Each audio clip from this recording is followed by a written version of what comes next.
నమస్కారం. ఈటీవీ 360కి స్వాగతం. ముందుగా ప్రధాన అంశాలు. ప్రభుత్వ లాంఛనాలతో మైసూరులో జానకమ్మ అంత్యక్రియలు. కన్నీటి వీడ్కోలు పలికిన కుటుంబ సభ్యులు, అభిమానులు. 4 నెలల్లో పవన్ భుజం సాధారణ స్థితికి వస్తుందన్న వైద్యులు. పరామర్శించిన చంద్రబాబు త్వరగా కోలుకోవాలని ఆకాంక్ష.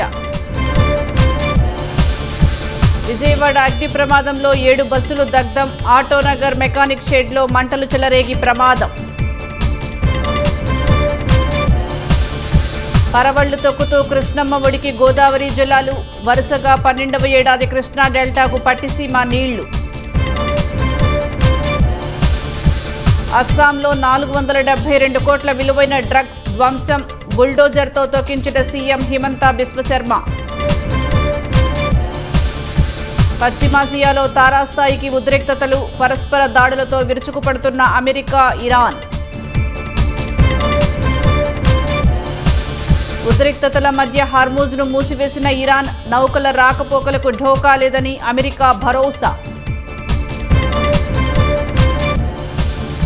హార్మూజ్లో వాణిజ్య నౌకపై దాడిని ఖండించిన భారత్. స్వేచ్ఛాయుత నౌకాయానాన్ని పునరుద్ధరించాలని డిమాండ్.